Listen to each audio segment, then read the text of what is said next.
Veg cheese sandwich. దీనికోసం బంగాళదుంపలు ఉడికించుకొని ఈ విధంగా మ్యాష్ చేసుకోండి. ఇందులో తురిమిన క్యారెట్ ఒక కప్పు, ఒక చిన్న సైజ్ టమోటాని చిన్న ముక్కలుగా కట్ చేసుకోండి, కొద్దిగా ఆనియన్ ముక్కలు, లెట్యూస్ తరుగు, చీజ్ వేసుకొని చాట్ మసాలా, పెప్పర్ పొడి, సాల్ట్ వేసుకొని బాగా కలుపుకోండి. మిశ్రమం అంతా కూడా మొత్తం చక్కగా మిక్స్ అయ్యేలాగా ఈ విధంగా కలుపుకోండి.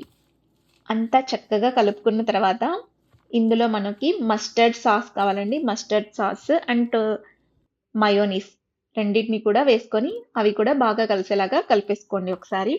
కలుపుకున్న దీన్ని బ్రెడ్ స్లైసెస్ తీసుకొని దాని మీద టమాటా కెచప్‌ని ఈ విధంగా స్ప్రెడ్ చేసుకొని, మనం కలుపుకున్న మిశ్రమాన్ని ఈ విధంగా బ్రెడ్ మీద స్ప్రెడ్ చేసుకోండి.